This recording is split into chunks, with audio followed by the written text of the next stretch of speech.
ENT రంగంలో సాటి లేని వైద్య నిపుణులు డాక్టర్ చావా ఆంజనేయులు గారు, Asian ENT and laser treatment centre, Hyderabad. Paruchuri brothers అని మిమ్మల్ని ఎప్పుడైతే ఆ పేరు ఇంట్రడ్యూస్ చేశారో ఆ తర్వాత మీ దశ ఇంకా మారింది అనుకోవచ్చా? చాలా. ఎందుకంటే జనరల్ గా ఇండస్ట్రీలో చాలా మంది చెప్తూ ఉంటారు, ఎన్టీఆర్ గారు ఆశీర్వదించి పేరు పెట్టారు అంటే ఖచ్చితంగా వాళ్ళు గొప్ప స్థాయికి వెళ్తారు అని చెప్పేసి.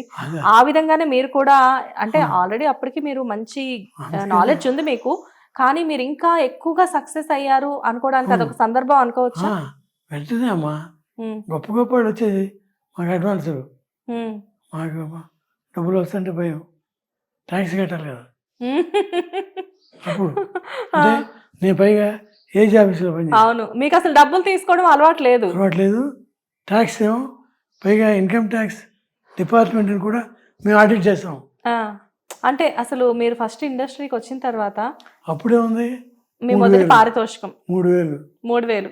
మీరు అంటే ఇది అడుగుతున్నానని కాదు, నార్మల్గా తెలుసుకోవాలి మీ అభిమానిగా ఒక చిన్న క్యూరియాసిటీ. 3,000తో మొదలైన మీ ప్రస్థానం, మీరు తీసుకున్న వాటిలో హై రెమ్యూనరేషన్ ఎంత తెలుసుకోవచ్చు?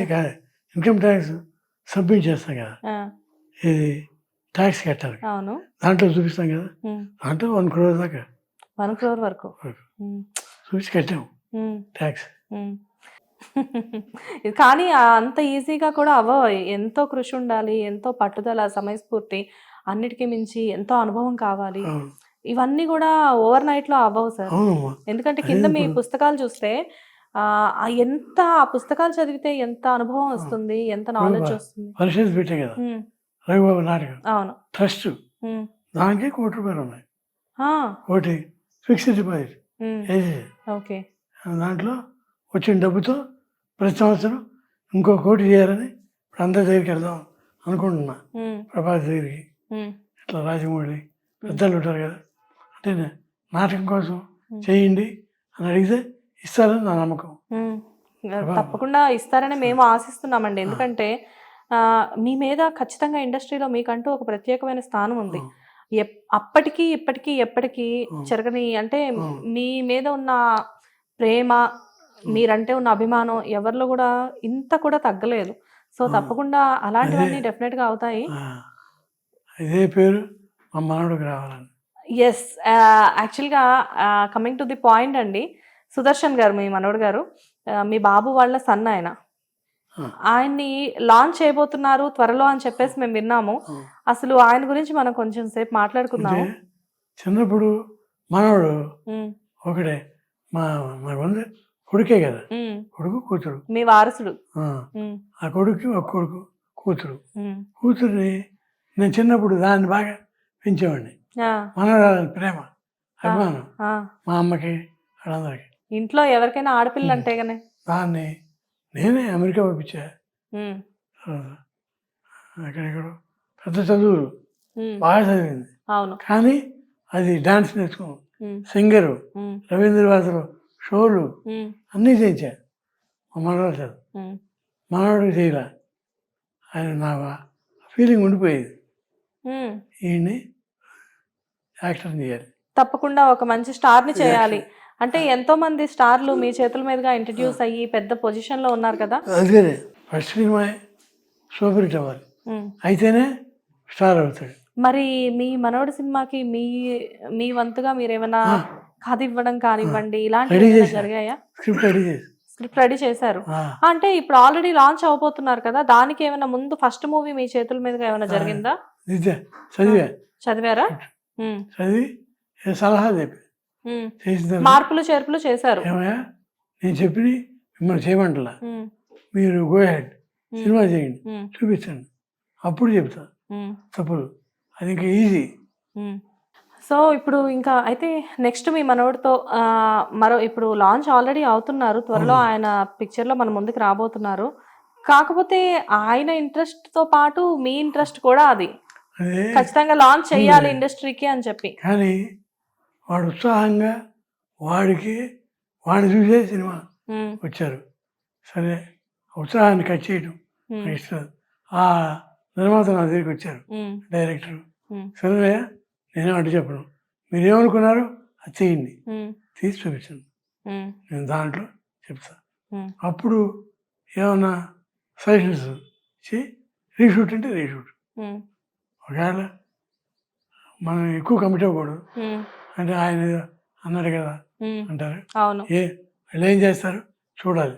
Waiting waiting. ఏగర్లీ.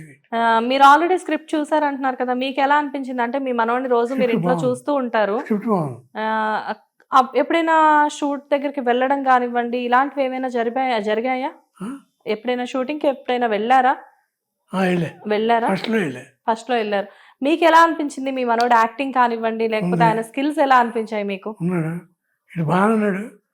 వీళ్ళు చూసా ఏం చేస్తున్నారు చేస్తున్నారు.